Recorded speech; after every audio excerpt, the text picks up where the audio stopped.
여러분 안녕하세요. 한국표준금거래소입니다. 12월 15일 이후 금값이 조금씩 오르고 있습니다. 주봉으로 치면 3주째 양봉인데요. 지난 17일 고점인 1815달러를 뚫고 28일 오후 4시 1816달러를 넘어섰습니다. 이제 이번 주가 지나면 주봉 월봉뿐 아니라 2021년이 막을 내리게 되는데요. 큰 하락 없이 마무리되어 다행스럽긴 하지만 어찌 보면 지루했던 2021년이었던 것 같습니다. 문제는 올해보다 내년이 더욱더 힘든 한 해가 될지도 모른다는 건데요. 특히 금가격 전망에 있어서는 정도의 차이가 아니라 방향성 자체가 오리무중입니다. 여러 전문가들도 오른다 떨어진다 제각각인데요. 물론 나름대로 근거는 있습니다. 대부분 저희 영상에서도 다뤘던 내용들이지만 2022년 포트폴리오를 준비하는 투자자분들을 위해 대표적인 몇 가지만 정리해 볼까 합니다. 첫 번째로 가장 중요한 게 달러의 향방입니다. 연준에서 내년 금리 인상을 예고했는데요. 시기도 중요하지만 인상폭 또한 중요하다 할 수 있습니다. 일반적으로 금리를 인상할 때에는 경기 과열로 인한 물가 상승을 억제하기 위해 하는 것인데 올해 같은 경우는 코로나로 인한 공급 병목 현상과 저탄소 전략에 의한 전기차 관련 원자재 상승이 주요 원인인데요.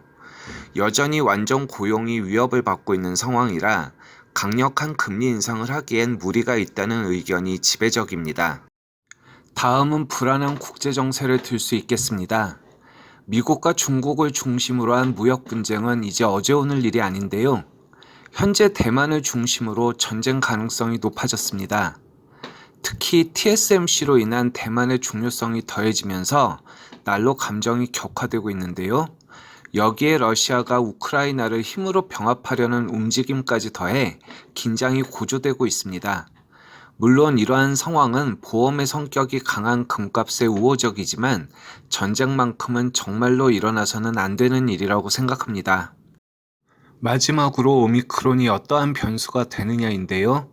현재 오미크론은 전 세계적으로 무서울 정도로 퍼져나가고 있습니다. 심지어 WHO에서는 확진 쓰나미라는 표현까지 썼는데요.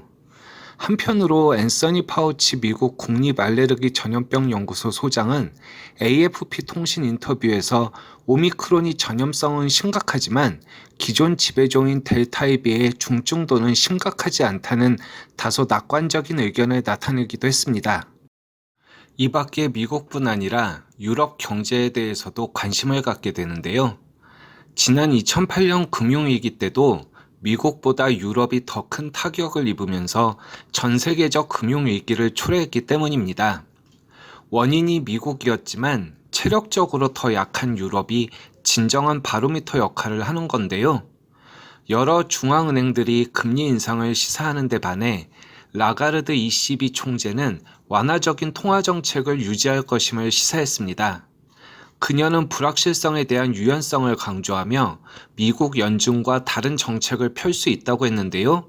오미크론이 수요뿐 아니라 공급도 감소시킬 수 있다고 하면서 인플레이션에 대한 우려보다 경기 침체에 대한 우려를 더 크게 본 것으로 보입니다.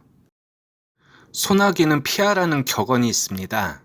2021년은 1800달러 선에서 훈훈하게 마무리되고 있습니다만 현재 진행 중인 오미크론을 비롯해서 오늘 영상에 말씀드린 것만으로도 빅 이벤트가 여럿 예정되어 있는데요. 미국의 금리 인상을 화두로 한 비관론자들과 장기 인플레이션을 기반으로 한 금 예찬론자들까지 너무나 극과 극인 전망이 앞으로도 계속될 것입니다. 오늘 영상에 이어 1월 달에도 좀 더 뚜렷한 금시세 전망에 대해 영상 올릴 테니 많은 시청 부탁드리고요. 구독자분들과 시청자분들 모두 새해 좋은 일 가득하시길 바랍니다. 자, 그럼 오늘 영상은 이것으로 마치겠습니다. 구독과 좋아요, 알림 설정은 언제나 큰 힘이 됩니다. 그럼 오늘도 좋은 하루 되시고요. 지금까지 한국표준금거래소였습니다.